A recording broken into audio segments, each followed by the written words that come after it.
steps we have seen? Steps for equilibrium analysis. Equilibrium analysis में क्या क्या करना था? To find you can say step 1 था you go for free body diagram. Step 2 था go for the point diagram if required. Point diagram.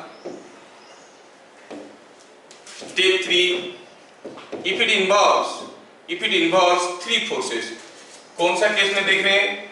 3 concurrent forces वाले case में. Concurrent force.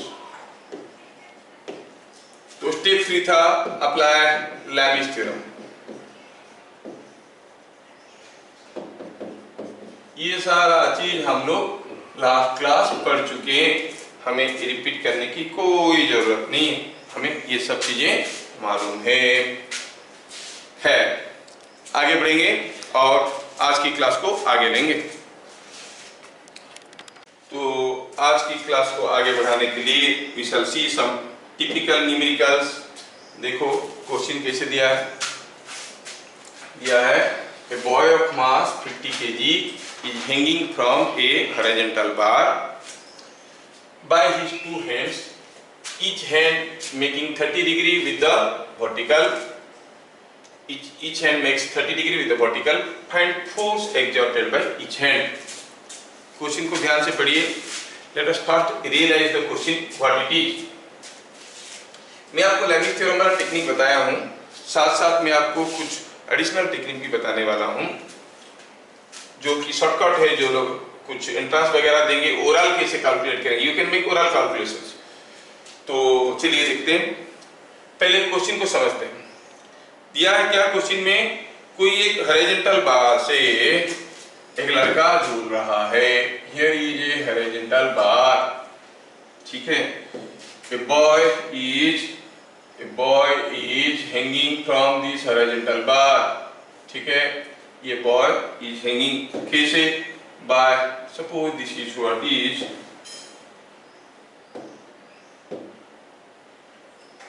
case like this. ये कोई लड़का है झूल रहा है. ठीक है.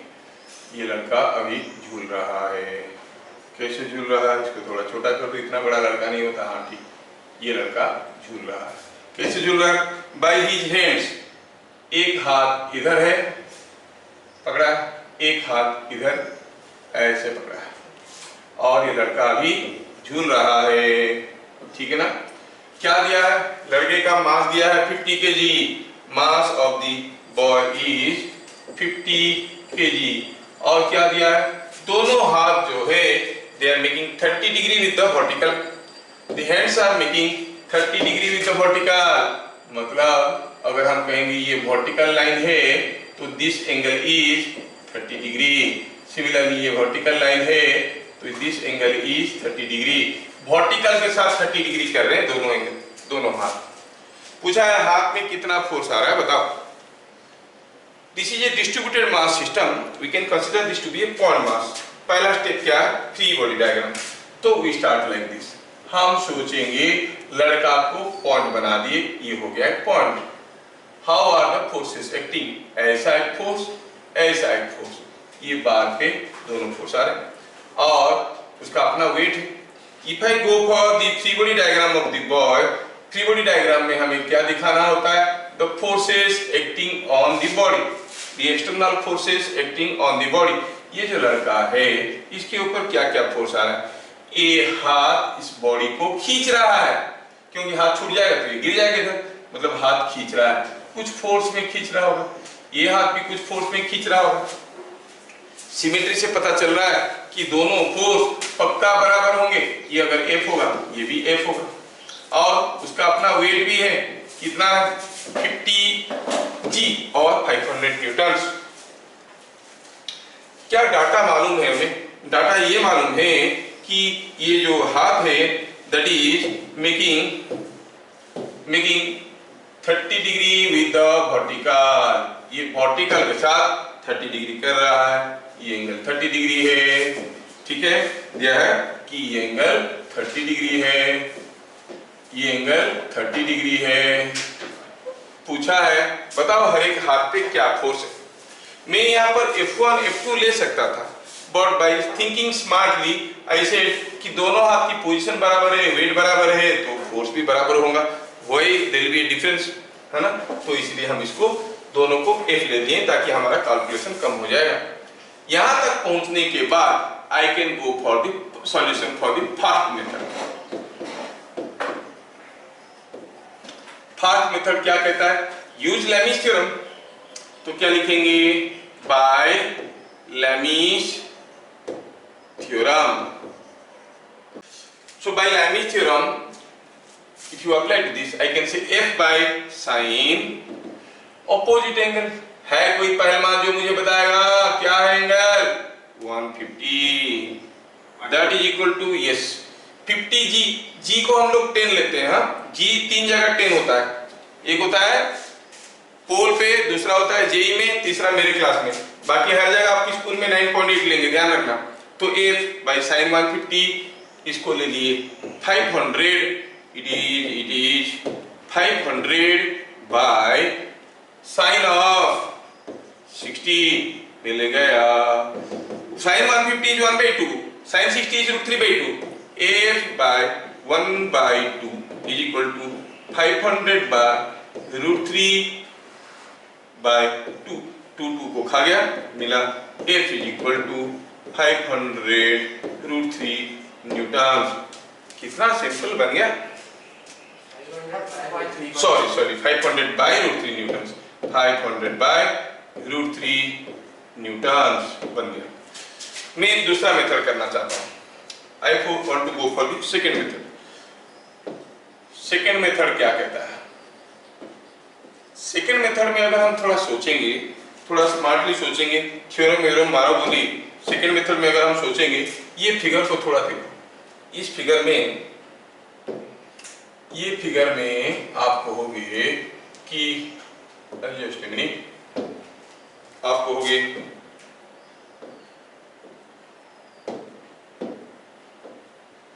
ये फिगर में आप कहोगे कि जो बॉडी है, बॉडी के ऊपर क्या क्या फोर्स आ रहे हैं? 2 ठो, एक 500 न्यूटन। 3 फोर्स किसी बॉडी को इक्विलिब्रियम में रखें। 3 फोर्स किसी बॉडी को इक्विलिब्रियम में रखें, मतलब इनका रिजल्टेंट 0 है। इनका रिजल्टेंट 0 है का मतलब हुआ, सोचो, I am helping you to think, ये दोनों फोर्स का जो नेट फोर्स होगा, जितना होगा, ये उसका इक्वल एंड अपोजिट होगा। ये दोनों फोर्स को जोड़ोगे, जो नेट फोर्स होगा वो इधर को होगा, ये पक्का इसका इक्वल एंड अपोजिट होगा, इसलिए तो तीनों मिलके कैंसिल हो रहे हैं। मतलब resultant of this and this must be equal to and opposite to 500 newton. ये आपको समझ में आना चाहिए। तो क्या लिखेंगे? A body is in equilibrium, resultant of, चलो हम इसको कहते हैं F1 जिसका वैल्यू है F, ये F2 जिसका वैल्यू है F। F1 and F2 must be equal to and opposite to। आपको कुछ नहीं लिखना है, एग्जाम में कैसे करना है मैं बता रहा हूं, ये सब लिखना नहीं है, नोट्स बनाने के लिए दे रहा हूं ताकि आप बाद में पढ़ोगे। ऑपोजिट टू 500 न्यूटन, इसका मतलब F1 प्लस F2 का जो रिजल्टेंट होगा, उसका जो मैग्नीट्यूड होगा, that is equal to 500 newton. और अगर आपको याद होगा ट्रायंगल लॉ में मैं बताया, if there are 2 forces and of equal magnitude K and the angle between them is 60 degree, resultant is √3K। अगर याद होगा तो, नहीं होगा तो F1 और F2 का रिजल्टेंट का मैग्नीट्यूड क्या होगा भाई? F² प्लस F², है making use of triangle law, 2F cos 60 whole double is equal to 500, and this whole thing if you calculate, it is coming out to be 500, sorry, it is coming out to be F into √3, that is equal to 500, and that gives you F is equal to 500 by 500/√3 Newton. हम जब आपको triangle पढ़ा रहे थे तब आपको एक table दिए थे, if A and B both are having same magnitude के, तो एंगल 0 होगा तो रिजल्टेंट 2k, 60 होगा तो √3k, 90 होगा तो √2k, 120 होगा तो k, ऐसे करके आपको एक टेबल दिए थे। जो याद रखे होंगे वही फायदा उठाएंगे। वो क्या करेंगे, सोचेंगे ये f है, ये f है, एंगल 60 है, मतलब ये दोनों मिलके हो गया √3f। √3f must be equal to and opposite to this, √3f is equal to 500, f is equal to 500/√3। they can do it orally। समझ में आ गया क्या? we go for next question। we go for next question। now see this question। see this question। मैं चाहूंगा कि आप लोग थोड़ा सा ट्राई करो, फिर मैं बताता हूं। कुछ लॉजिक में दे चुका हूं आपको, ठीक है, कुछ लॉजिक में आपको दे चुका हूं। क्या लॉजिक था कि फर्स्ट मेथड, सेकंड मेथड, एक लेमिस थ्योरम वाला मेथड, दूसरा method. I allow you to think for 1 minute only 1 minute. If you can think. मैं 1 मिनट इसीलिए दे रहा हूं, आपको टेंशन पूछा गया है, अगर आप दिमाग लगा के बिना पेन एंड पेपर यूज किए सोच सकते हो तो सोच लो।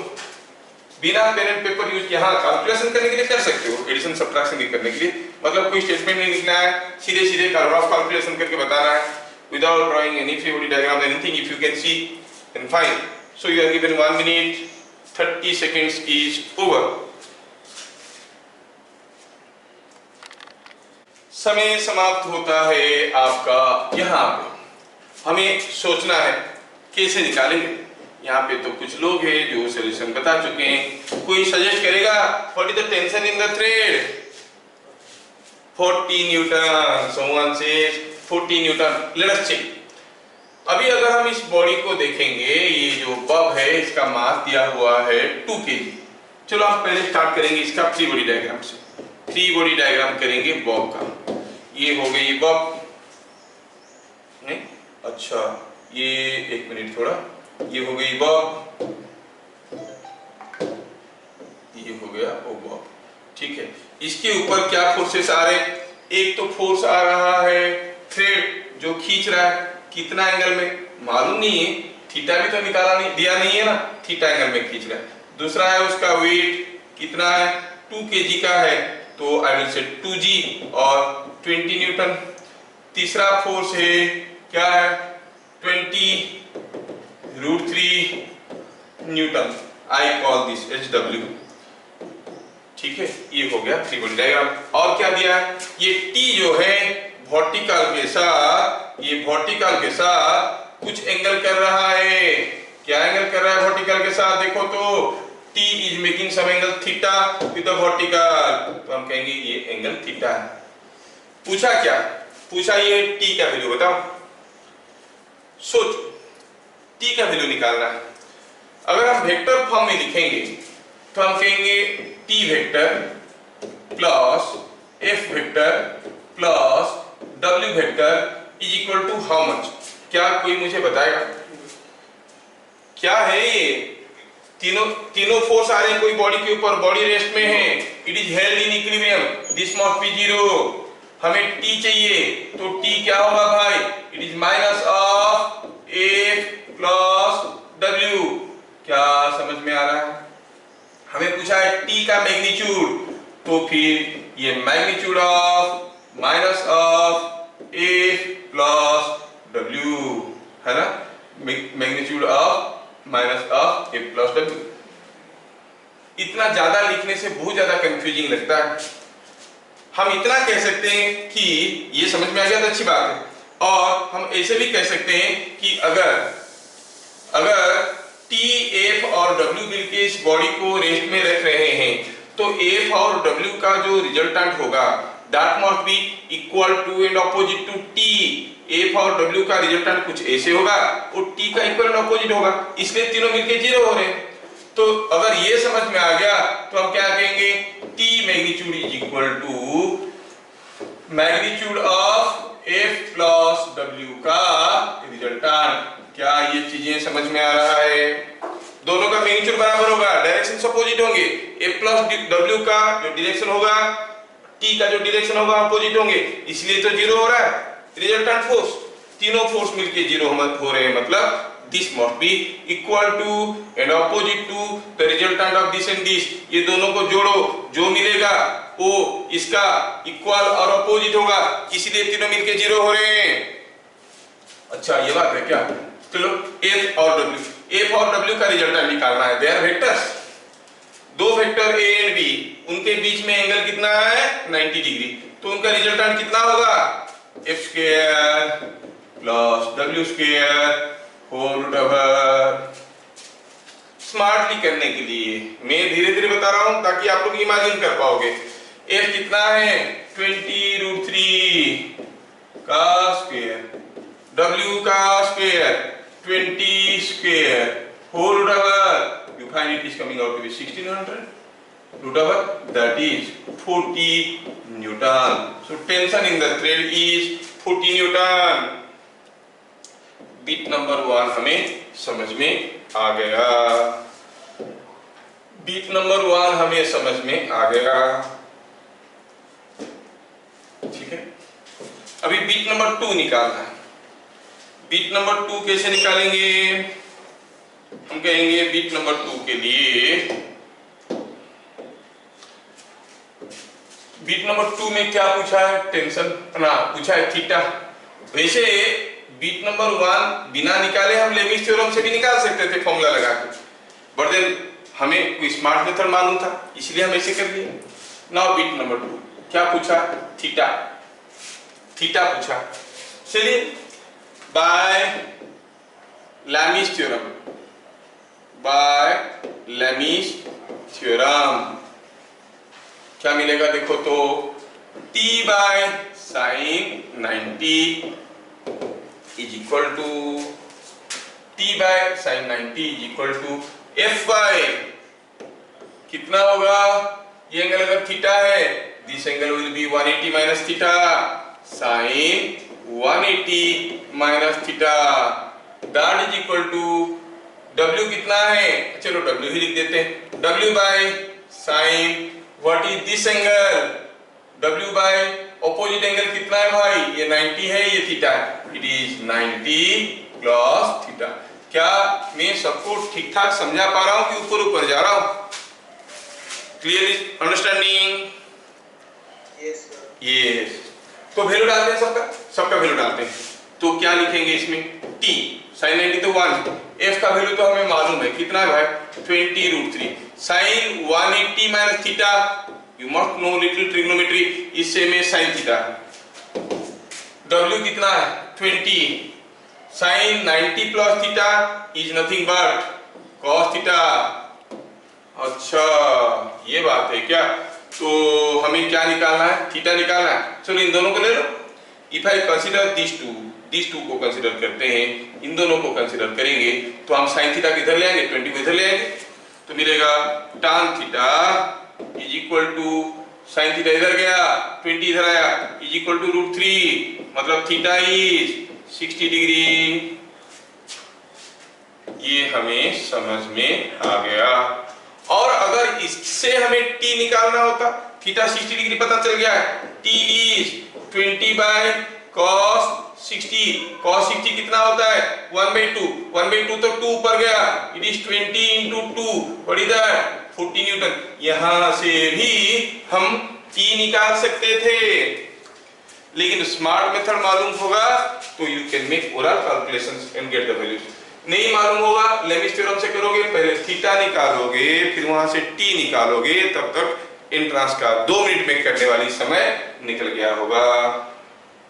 ठीक है, it needs lot of practice. क्या आपको ये सारा चीजें ठीक ठाक समझ में आ रहे हैं? Yes. Next question, I want you to go for this question. अभी आप लोग इसको ट्राई करो। Your time finishes now. In the figure shown, if tension in thread is 40 Newton, find normal reaction से नॉर्मल थोड़ा अलग अलग हो गया है, दोनों को एक जगह कर लेता हूं। नॉर्मल रिएक्शन, ठीक है, normal reaction normal reaction of incline. ओहो, तो सॉल्यूशन स्टार्ट होता है बिट नंबर 1 से। सॉल्यूशन स्टार्ट होता है बिट नंबर 1 से। और देखो पहले हम तो स्टार्ट करते हैं फ्री बॉडी डायग्राम से। ठीक है, फ्री बॉडी डायग्राम कर लिए। अब देखो ये जो बॉडी है ये क्या है, वो क्या कहते हैं उसको, ये जो बॉडी है इसका फ्री बॉडी डायग्राम करना है तो हम क्या करेंगे, पहले हम उस बॉडी को ड्रॉ करेंगे विदाउट चेंजिंग एनी शेप और पोजीशन। जैसे था ऐसे रखना है। कुछ लोग फ्री बॉडी डायग्राम ड्रॉ करते वक्त बॉडी को ऐसे कर देते हैं, ऐसे नहीं करना है। Keep it like this. And आप चाहो तो थोड़ा डॉटेड लाइन में दिखा सकते हो कि हाँ ये इंक्लाइंड प्लेन है। चलिए इसका फ्री बॉडी डायग्राम करते हैं। What are the different forces acting? The forces acting are a tension in the thread must be pulling it with some force T. There must be a normal reaction as a contact force, I call it R. और क्या है, there must be a weight acting down, जो कि कुछ ऐसे act कर रहा होगा। हाँ, थ्री बॉडी डायग्राम समझ में आ गया तो हम इस डायग्राम का एक पॉइंट डायग्राम बना सकते हैं। क्या पॉइंट डायग्राम मतलब, हम इसको एक सिंगल पॉइंट में अज्यूम करेंगे। ये एक सिंगल पॉइंट है, ये एंगल थीटा दिया है जो हमें मालूम नहीं, लेकिन इतना मालूम है कि यहाँ पर कोई एक टेंशन T है और ये यहाँ पे एक रिएक्शन फोर्स R है, नॉर्मल रिएक्शन फोर्स, और एक वेट है। तो ये नॉर्मल रिएक्शन इसको यहाँ पे एक्ट कर रहा है। आप अगर इसको यहाँ से उठा के यहाँ पे रख दोगे तो क्या फर्क पड़ता है? कोई फर्क नहीं पड़ता है। इट कम्स लाइक दिस, है ना। नॉर्मल रिएक्शन यहाँ पे आ गया और इसका एक वेट है। वेट को हम लोग कैसे करेंगे? Weight is vertically downwards. और अगर आप थोड़ा सा देखोगे तो ये जो R है और ये जो T है, ये दोनों आपस में परपेंडिकुलर है। They are mutually perpendicular. Whatever may be the value of theta, thread is parallel to the plane and reaction is normal to the plane। मतलब ये एंगल कितना है? 90 डिग्री। क्या आप कह सकते हो R, T और W के मैग्नीट्यूड में क्या रिलेशन है? इन दोनों का resultant must be equal to and opposite to W, is not it? इसलिए तो नेट फोर्स 0 है बॉडी रेस्ट में।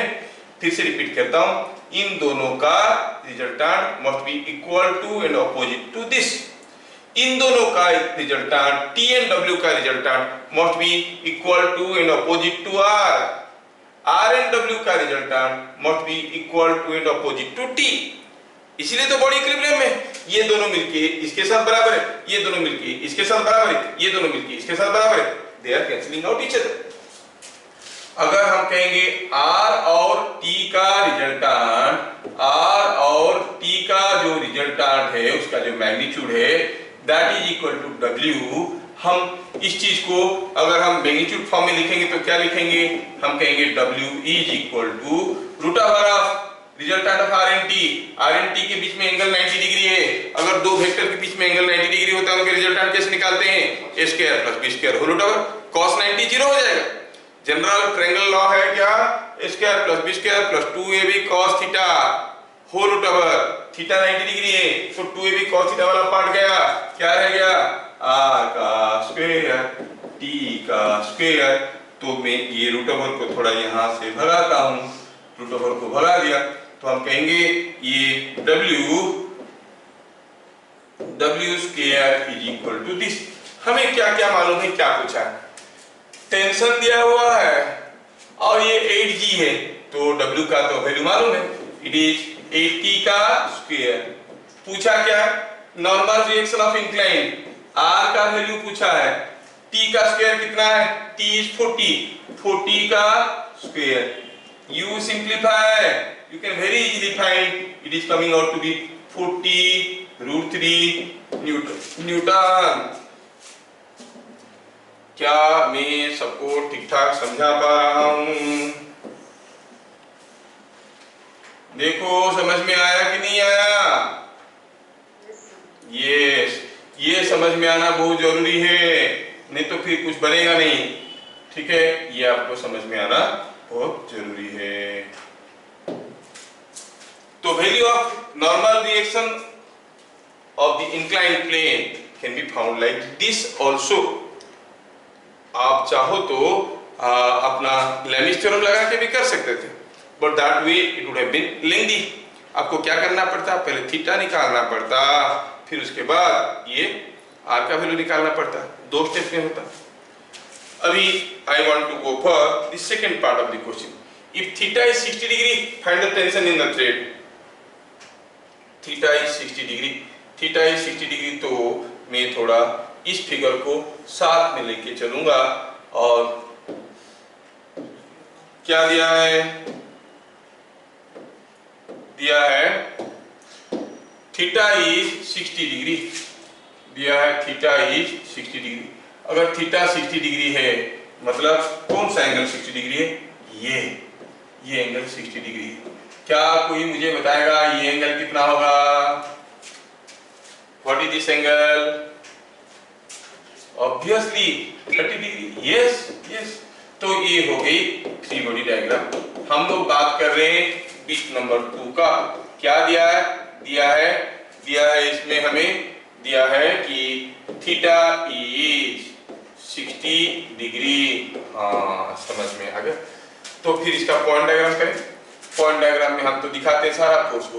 एक फोर्स है आर, दूसरा फोर्स है टी, और तीसरा फोर्स है वेट। वेट कितना था, वेट वाज परहैप्स समथिंग, क्या था weight was 8 kg। Oh, it was 8 kg, so 8g। Theta कितना, ये 30 डिग्री, मतलब दिया है कि ये एंगल 30 डिग्री है। This angle is coming out to be 30 degree. क्या आप में से कोई मेहनत करेगा और बताएगा what will be this angle? ये एंगल कितना होगा, क्योंकि ये पूरा एंगल 90 डिग्री है, तो what is this angle? 60 degree. ये काम बन गया हमारा, और कोई मुश्किल नहीं है। हमको टी पूछा गया है, टी आर कुछ भी पूछेंगे हम बना सकते हैं। हमारे पास क्या है, Lami's theorem, we know Lami's theorem. तो हम क्या लिखेंगे, यूजिंग लेमिस थ्योरम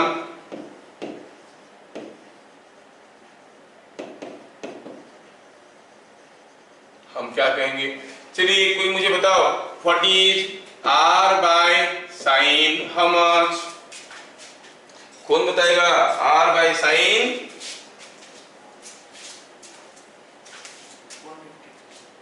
जोर से बोलो। 150। काफी लोग मुंह नहीं खोल रहे, बाई चांस गलत हो जाएगा सोच के। टी बाय साइन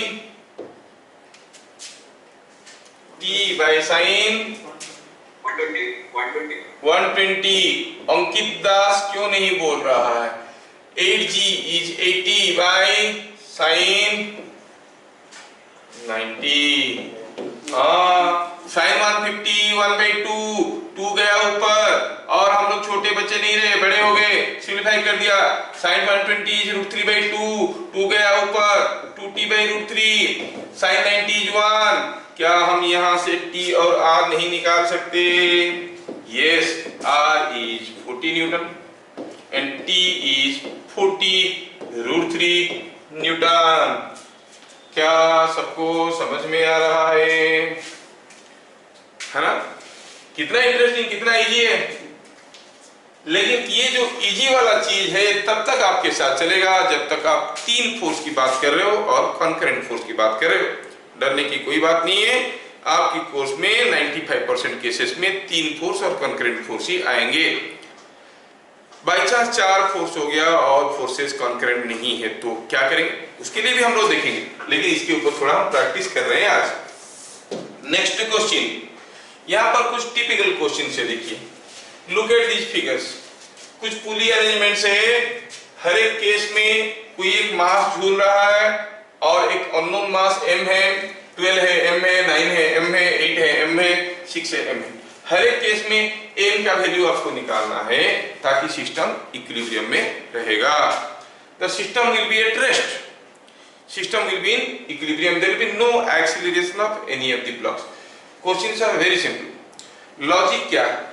लॉजिक ये है कि एक्सीलरेशन नहीं होगा अगर नेट फोर्स जीरो होगा।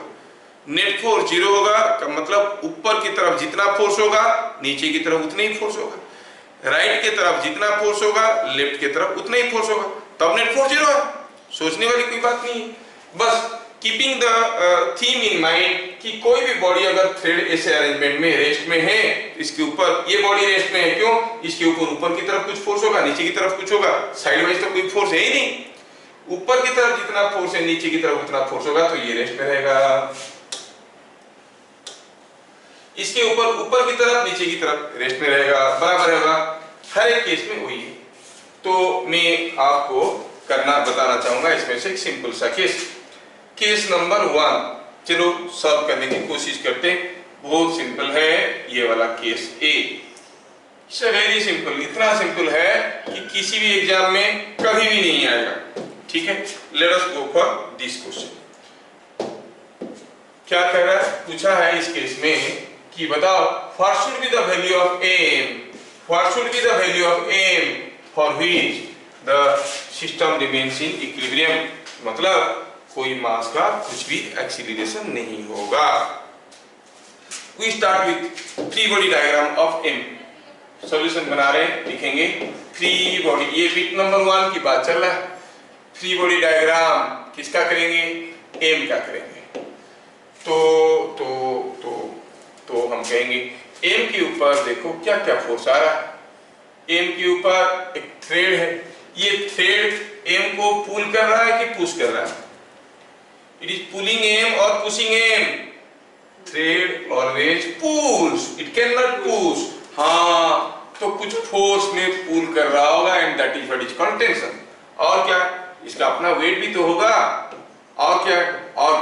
एक कॉन्टैक्ट फोर्स है, एक फील्ड फोर्स है। किसी दूसरे बॉडी के साथ कांटेक्ट में नहीं है तो कोई तीसरा फोर्स नहीं है। Only two forces are there. अगर free body diagram of M को हम देखेंगे ध्यान से, एम अभी रेस्ट में है। एम रेस्ट में है का मतलब क्या हुआ? इसका मतलब क्या हुआ? Upward force and downward force must B same. Free body diagram देख रहे हैं एम का, ये एम है, तो हम कहेंगे at equilibrium upward force must be downward force is equal to mg. Keep it in equation 1. Let us see free body diagram of 6 kg. 6 kg का free body diagram देखते हैं। Again you see free body diagram of 6 kg. थोड़ा 6 kg को देखो तो प्यार से कैसा है? ये है 6 kg, इसके साथ एक थ्रेड ऐसे लगा है, एक पुली ऐसे लगा है, और क्या? मैं इसको यहां से काट के ले रहा हूं। I am cutting it from this point। ठीक है, ऐसे करके कट कर रहा हूं। ये जो पार्ट बच गया उसका ले रहा हूं। मतलब यहां से अगर कट करके लेंगे तो आप कहोगे यहाँ पर एक, यहाँ पर क्या होगा? आपको मिलेगा कि यहाँ पर एक थ्रेड मिलेगा जिसका टेंशन होगा, यहाँ पर भी एक थ्रेड मिलेगा, इसमें कुछ टेंशन होगा। लेकिन ध्यान से देखो तो ये तो सेम कंटिन्यूअस थ्रेड है पासिंग थ्रू स्मूथ सपोर्ट। आप जानते हो for continuous thread tension at every point is same. यहाँ का टेंशन, यहाँ का टेंशन, यहाँ का tension. Previous class we have seen the concept, है ना? जो लोग नहीं देखे वीडियो का पहला क्लास को पक्का देख लीजिए, इक्विलिब्रियम एनालिसिस का फर्स्ट क्लास। तो इसमें क्या मिल गया? These are the tension. और ये वेट कितना है? वेट इज 6g और 60 न्यूटन। ये भी रेस्ट में, ये भी रेस्ट में है, तो आप क्या कहोगे? 8 इक्विलिब्रियम। ऊपर की तरफ जितना फोर्स होगा नीचे की तरफ उतना ही फोर्स होगा, नहीं? अच्छा, T का वैल्यू क्या है? वी हैव सीन mg, तो हम कहेंगे 2mg is equal to 60 newton. तो m कितना हो गया भाई? m is coming out to be कितना? m is coming out to be 3 kg। तो अगर ये 3 kg का होगा, ये 3 kg का होगा, ये 6 kg का होगा, तो सिस्टम रेस्ट में रहेगा।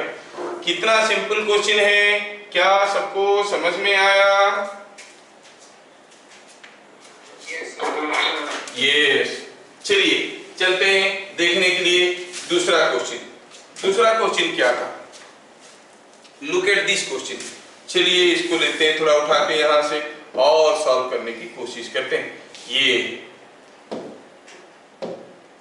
ठीक है, हम इसको लेंगे, दूसरे क्वेश्चन को यहां पे ले लेते हैं। तो ये क्वेश्चन को सॉल्व करना है।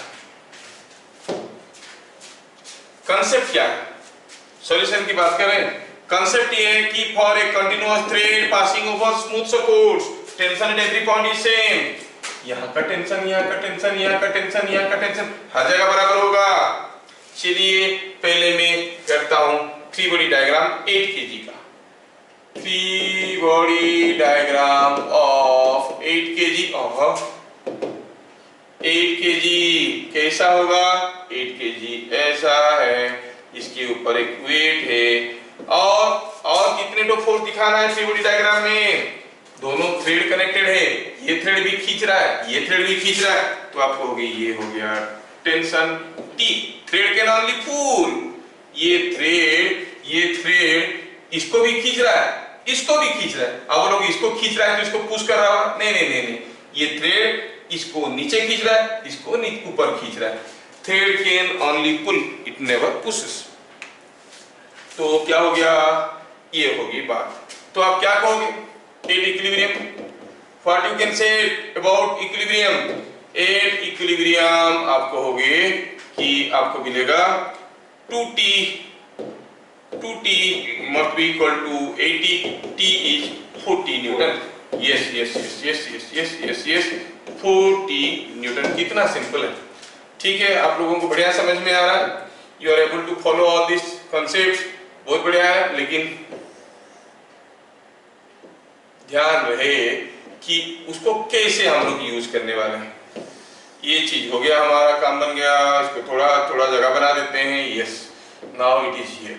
I want to go for the free body diagram of the second case। हमें M का फ्री बॉडी डायग्राम बनाना है। क्या कोई मुझे बताएगा in the free body diagram of M कितने ठो फोर्स आ रहे हैं? Free body diagram of M, how many forces are acting on M, मुझे कितना ठो फोर्स दिखाना पड़ेगा? सोच के बताओ, गड़बड़ हो जाएगा तो I will very much disappointed. सोच के बताओ, how many forces are to be shown in the free body diagram, all contact forces and field force. चलो एक तो मैं बता देता हूं, एक तो वेट है, हाँ कितना mg। How many other forces are there? No no no no no no no no no. देखो ये थ्रेड यहाँ पे कांटेक्ट में, ये थ्रेड पुल कर रहा है, हाँ सर पुल कर रहा है, कोई शक की गुंजाइश नहीं। ये थ्रेड ये भी तो पुल कर रहा है, हाँ सर ये भी पुल कर रहा है। ये और ये वाला थ्रेड ये नीचे नहीं खींच रहा होगा क्या? ये भी तो खींचेगा। There must be one more force in that T। एक भी फोर्स आपसे छूट गया, सब कुछ गड़बड़ हो जाएगा। Each thread is pulling it. समझ में आया? एंड वेट, ओहो। नाउ एट इक्विलिब्रियम आप क्या कहोगे? व्हाट यू से द इक्वेशन एट इक्विलिब्रियम, ऊपर की तरफ है 2T, नीचे की तरफ है T plus mg। At equilibrium upward force must be equal to downward force. अच्छा ये बात है, तो क्या मिल गया? 2T एक T कैंसिल हो गया, T is equal to mg। लेकिन T पहले से हम देख चुके हैं, क्या है? 40 newton is equal to mg। मतलब m कितना है? What is m? g divide करो। ओके जी, यस, ओके। क्या आपको समझ में आ रहा है कैसे बन रहा है चीजें? Yes yes yes yes. चलिए आप लोग लिखने की हड़बड़ी मत करो, समझने की हड़बड़ी करो, ठीक है। Now I want to go back to the third case and you have to try for the third case. तीसरा केस के लिए ट्राई करिए, m का वैल्यू बताइए। So now bit number C we are trying, bit number C we are trying। देखो ये था question, पूछा है value of m for equilibrium. मैं इसे लिख के करता था, अब मैं लिख के नहीं करूंगा, थोड़ा मैं दूसरे तरीके से करना चाहता हूं ताकि आप लोग इसको जल्दी जल्दी स्मार्ट तरीके से करोगे। हाँ ठीक है मैं करता हूं। तो मुझे 12 kg का फ्री बॉडी डायग्राम करना है, m का फ्री बॉडी डायग्राम करना है। मैं क्या करता हूं, इसको यहां से कट कर दिया, फिर इसको यहां से उठा के ले आया यहां से, I bring it from here, ये हो गई एक बात, ये हो गया एक फ्री बॉडी डायग्राम, ध्यान से देखो। और मैं क्या करता हूं, अभी इसको भी यहां से कट कर दिया और इसको भी उठा के ले आया यहां से, ये हो गया दूसरा फ्री बॉडी डायग्राम। दोनों डायग्राम को थोड़ा ध्यान से देखो, tension has to be same at every point, मतलब यहाँ पर T है, यहाँ पर T है, क्योंकि thread is continuous, thread is continuous, है ना। ये जो हमारा क्वेश्चन है, ठीक है, जस्ट ए मिनट, ये यस, हमारा मेन क्वेश्चन जो है वो बरकरार है, उसमें मैं कोई बदलाव नहीं लाया हूं। मेन क्वेश्चन को रखते हुए ये पार्ट को यहां से ले आया ताकि मैं इमेजिन कर पाऊं सीरियसली, और मैं चाहूं तो इसके ऊपर भी कर सकता हूं क्योंकि मुझे 1 मिनट में आंसर देना है। तो ठीक है, इस केस में हम देखेंगे यहां पर भी कुछ फोर्स आ रहा होगा,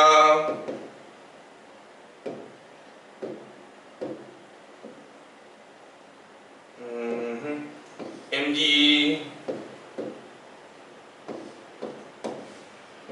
और यहां पर क्या फोर्स आ रहा होगा, 12g। दोनों फिगर को देखो, सीधे सीधे make oral calculations, you find for equilibrium T is equal to mg, हाँ सर सही है, इधर T plus T plus T plus T, 4T is equal to 12g implies T के जगह mg डालो, 4mg is equal to 12g, मतलब T कितना है, सॉरी m कितना है, m is coming out to be 3 kg। क्या आपको समझ में आया? मैं फटाफट करने की कोशिश किया। What rough work I am supposed to make to find out the answer? ये पार्ट का फ्री बॉडी डायग्राम कर दिया, ये पार्ट का फ्री बॉडी डायग्राम कर दिया। मेन फिगर के ऊपर भी आप रफ वर्क करके कर सकते हो।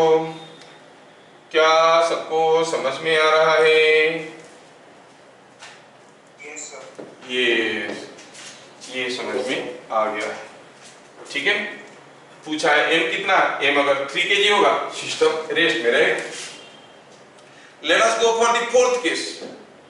फोर्थ केस में देखेंगे कि what is the value of m for equilibrium. ये केस को थोड़ा देखो, केस कुछ थोड़ा सा अलग सा है, थोड़ा सा न्यू टाइप का है, आपको सीखना पड़ेगा। सीखने के लिए तो आए हो, बिना सीखे कैसे काम बनेगा, ठीक है, सीखना जरूरी है। ले लो, ये क्वेश्चन आपके लिए आ गया। This is what is the question. मैं थोड़ा इस क्वेश्चन को समझाने के लिए मैं थोड़ा इस एक पुली को नाम दे दूंगा P, ठीक है। अब देखो, क्या आपको लग रहा है कि आपका ये थ्रेड में टेंशन अगर T है, ये थ्रेड में टेंशन कितना होगा, कोई बताएगा? Is it a continuous thread passing over smooth supports? हाँ सर, तो यहाँ पे भी टेंशन T होगा। क्या यहाँ पर भी टेंशन T होगा? अरे नहीं, ये तो दूसरा थ्रेड है। This is a different thread. एक थ्रेड में हर जगह टेंशन बराबर होता है, इसमें क्या होगा मालूम नहीं, कॉल इट T डैश। लेकिन अगर इसमें T डैश हुआ तो इसमें होगा T डैश। ओहो, तो पहले चलो हमें T और T डैश में की रिलेशन निकालना है। Let us go for बड़ा इंटरेस्टिंग टिपिकल क्वेश्चन है। सॉल्यूशन की बात कर रहे हैं, डी ऑप्शन का। हम कहेंगे three body diagram of pulley, कौन सा पुली? P। Three body diagram of pulley P, ये P पुली का थ्री बॉडी डायग्राम। सोचो तो, इसके ऊपर क्या क्या फोर्स आ रहा है? इसके ऊपर फोर्स आ रहा है ऊपर की तरफ T डैश, और ये वाला थ्रेड भी खींच रहा है, ये वाला थ्रेड भी खींच रहा है, दोनों थ्रेड पुली को खींच रहे हैं। ये खींच रहा है T में, ये खींच रहा है T में। हाँ सर, समझ में आया। इसका मतलब हुआ T dash is equal to 2T। क्या यहाँ तक की चीजें समझ में आ गया? ये T dash is equal to 2T। Now let us go for three body diagram of M। Three body diagram of M। Free body diagram of M, M का फ्री बॉडी डायग्राम करेंगे, ठीक है। Free body diagram of M, कैसा? M तो M है, इसका wait नीचे है, ऊपर एक टेंशन है और वो टी है। एट इक्विलिब्रियम आप क्या कहोगे? T is equal to m g. हाँ, ये भी समझ में आ गया। Free body diagram of M is also understood, ठीक है, ये भी हमें समझ में आ गया, ठीक है। ये हो गया free body diagram of M, ठीक है। थोड़ा स्पेस बनाते, जगह नहीं बन रहा है इसको उठाने के लिए, थोड़ा इसको और छोटा कर देते हैं तो ये हो जाए, ठीक है। ये हो गया free body diagram of M, यहाँ पे दो बना दिए, दो फ्री बॉडी डायग्राम। बाकी रह गया फ्री बॉडी डायग्राम किसका? 9 kg का, ठीक है। 9 kg का free body diagram of 9 kg, थोड़ा ध्यान से देखो। 9 kg के ऊपर क्या फोर्स आ रहा है? वेट तो आ रहा है, वो सबको समझ में आता है। 9g यानी weight is 9g, g is acceleration due to gravity, g is acceleration due to gravity, और 9g और g को 10 ले सकते हैं। And there are 2 threads connected to this, there are 2 threads, एक हुआ t डैश, दूसरा हुआ t, t तो t है, t डैश कितना है हम देख चुके हैं, t dash is two t। तो सीधे सीधे समझ में आ गया कि upward force must be equal to 2t plus t must be equal to 9g, upward force must be equal to 9g, और ये भी देख चुके हैं कि t is mg। सो क्या मिल गया? 3mg is equal to 9g, तो g को खा गया, m is 3 kg। मैं क्या कर रहा हूं आपको समझ में आ रहा है क्या? यहाँ पे I developed 3 different free body diagrams और उन्हीं के इक्वेशन को यूज करके m का वैल्यू में निकालने की कोशिश कर रहा हूं। Is it understood?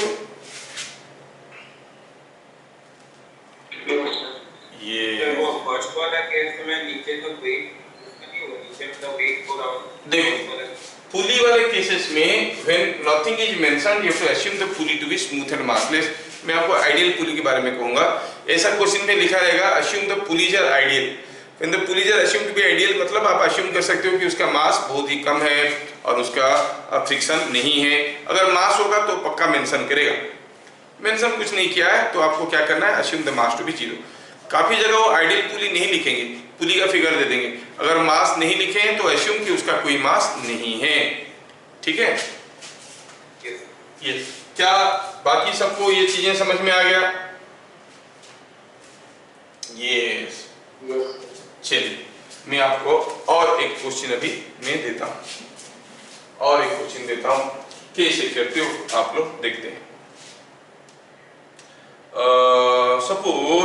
Suppose I give you one more question। दिया है कि ये कोई एक थ्रेड है और यहां से कोई एक मास झूल रहा है, फिर यहां पर और एक मास झूल रहा है, ठीक है। और यहां पे सपोज आप खींच रहे हो, क्या दिया? ये भी m है, ये भी m है, ये कोई एक फोर्स आप लगा रखे हो, F is equal to 2mg। I hope you understand the question। Question is so simple। ऐसा कोई एक एलिमेंट रखा है, पूछा है कि बताओ in this case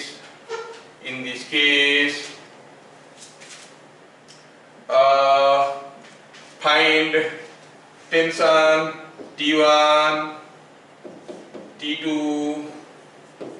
T3 and theta. कितना डिफिकल्ट है?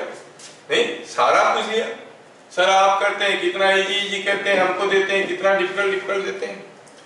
कोई बात नहीं है, आपको पूछा गया है टेंशन T1 हियर, जो आप बहुत ही आसानी से बता सकते हो, T2 here, T3 here and theta, ये सारा चीज आपको पूछा गया है, ठीक है। आप थोड़ा कोशिश करो और देखते हैं कितने लोगों का दिमाग जोर से चलता है। ठीक है, मैं बता दूंगा and it's very simple question. और मैं आपको ये भी बता दूं कि मैं बिना कुछ पेन एंड पेपर यूज किए सारा आंसर बोल सकता हूं। ठीक है, और वो आपको भी करना पड़ेगा। Let us try. It needs little high density brain, जिनका है ट्राई करो।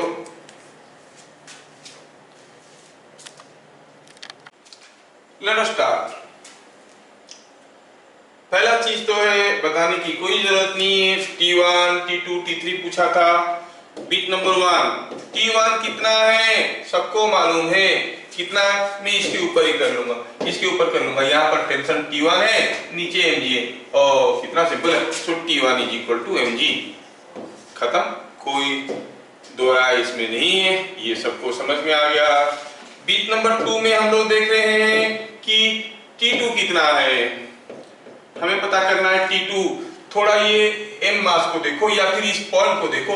Look at point A, point A भी तो रेस्ट में है भैया। पॉइंट A का फ्री बॉडी डायग्राम करेंगे, इधर को कोई फोर्स है T2, इधर को कोई फोर्स है 2mg, इधर कोई फोर्स है T1, क्योंकि ये थ्रेड इसको भी खींच रहा है, वो जो गांठ पड़ा है उसको भी खींच रहा है, इट इज पुलिंग। तो कितना है T1, कितना है वो mg। क्या कोई स्मार्ट बच्चा मेरा बता देगा T2 का वैल्यू क्या होगा? Equal to opposite to resultant of this two. इन दोनों के बीच में एंगल क्या है? 90 डिग्री। सो 2mg का स्क्वायर प्लस mg का स्क्वायर होल रूट ओवर कितना हो गया? √5 mg। क्या सबको समझ में आ रहा है? ये √5 mg कैसे हुआ सबको समझ में आया? T2 Is it understood? Yes. अब रह गया T3। हाँ सर, T3 निकालने में थोड़ा हमें मेहनत करना पड़ेगा। कुछ मेहनत नहीं करना है, ध्यान से देखो। इस फिगर को मैं दूसरी जगह लेता हूँ, या फिर इसको थोड़ा छोटा कर देता हूँ ताकि आप कर पाओगे इसको। ये फिगर को मैं दूसरी जगह उठा के लेता हूँ तो मैं आपको दिखाऊंगा कैसे आसानी से होता है। ठीक है, कैसे आसानी से होता है। ये हो गया, थोड़ा इसको फिगर को छोटा करो, छोटा कर दिया। ठीक, अब सोचो, I want to draw three body diagram of this part. ये पार्ट याद है मैं बोला था शुरू में, the beginning statement while talking about free body diagram, if there is no relative motion between two bodies in contact they can be considered as a single body। यहाँ तो सब कुछ रेस्ट में है, nothing is in motion। तो मैं क्या करता हूँ, यहाँ पे मैं क्या करता हूँ, ये जो फोर्स है कौन बताओ, ये वाला फोर्स, ये जो हिस्सा है इस हिस्सा का मैं फ्री बॉडी डायग्राम करता हूँ। ऐसा भी कर सकते हैं? हाँ कर सकते हैं। ये हिस्सा है, सोचो ये एक डिब्बा, डिब्बे के अंदर क्या है आपको मालूम नहीं, इधर 2mg से खींच रहे हो, इधर T3 से खींच रहे हो, बात है क्यों? डिब्बे के अंदर क्या है आपको मालूम नहीं है। सोचो ये डिब्बा है, डिब्बे में इधर 2mg खींच रहा है और इधर T3 बस, और उसको मालूम है कि डिब्बा का वेट कितना है, 2 मास है 2mg। तो अगर हम ये वाले पार्ट के फ्री बॉडी डायग्राम करते हैं, अगर ये वाले पार्ट के फ्री बॉडी डायग्राम करते हैं तो कैसे होगा? सोचो इधर को है T3, इधर को है 2mg, नहीं दोनों का वेट, और इधर को आप खींच रहे हो 2mg। क्या आपको T3 पता चल गया? यस। बिट नंबर 3 में क्या कोई मुझे बताएगा T3 का वैल्यू क्या होगा? यस 2mg, इन दोनों का रिजल्टेंट का इक्वल एंड अपोजिट, 2mg का स्क्वायर, 2mg का स्क्वायर होल ओवर। क्या मैं सचमुच आप लोगों को समझा पा रहा हूं? Is it understood? Yes, T3 ही मिल गया। और अगर मैं लेमिस थ्योरम लगाऊंगा तो ये एंगल थीटा में निकाल सकता हूं। कौन सा एंगल? ये जो एंगल दिया है, ये वाला एंगल थीटा ना, लेमिस थ्योरम लगा के हम ये एंगल को निकाल सकते हैं। लेकिन हम लेमिस थ्योरम नहीं लगाएंगे। फिगर को देखो, ये 2mg है, ये 2mg है, ये दोनों फोर्स का जो रिजल्टेंट होगा T3 must be equal to and opposite to that. ये दोनों फोर्स का जो रिजल्टेंट होगा, क्योंकि दोनों का मैग्नीट्यूड बराबर है, रिकॉल पैरेललोग्राम लॉ क्या था, दो वेक्टर का मैग्नीट्यूड बराबर है तो रिजल्टेंट दोनों का बीचों बीच रहता है कि नहीं रहता है। तो ये अगर हो गया resultant of 2mg and 2mg, T3 must be equal to and opposite to that, मतलब रिजल्टेंट अगर ऐसा है T3 ऐसे होगा। और ये बीचों बीच है, ये एंगल थीटा है तो ये एंगल थीटा है। क्या बिना कुछ कैलकुलेट किए बता सकते हो कि थीटा का वैल्यू क्या होगा? थीटा कितना होगा भैया, कितना होगा? ये पूरा एंगल 90 है, ये दोनों के बीचों बीच है, ये थीटा है तो ये भी थीटा है, तो थीटा कितना होगा? समझ में आ रहा है? समझ में आ रहा है क्या? यस, ये कुछ बात ऐसे था। तो थोड़ा सा एक में डिफिकल्ट क्वेश्चन दे दिया ताकि तुम लोग को नए नए एक्सपोजर मिले, ठीक है। और अगर ये 2mg नहीं होता तो फिर एंगल निकालना पड़ता है। You can make use of your parallelogram law, sorry you can make use of your Lami's theorem and you can find out theta. समझ में आ रहा है? समझ में आ रहा है क्या? Yes yes. क्या ये क्वेश्चन का सॉल्यूशन सबको समझ में आया?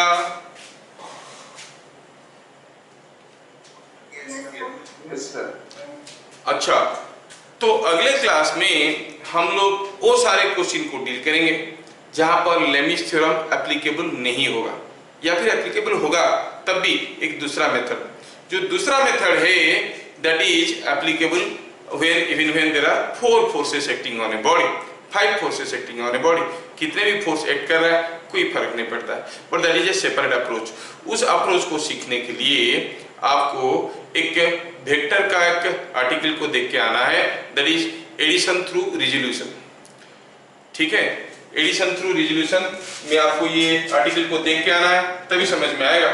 अगर कोई बॉडी के ऊपर कुछ फोर्सेस आ रहे हैं, एक फोर्स F1 आ रहा है, एक फोर्स F2 आ रहा है और एक फोर्स F3 आ रहा है, suppose like this 3 forces are acting, this is theta 1, this is theta 2, this is theta 3, find net force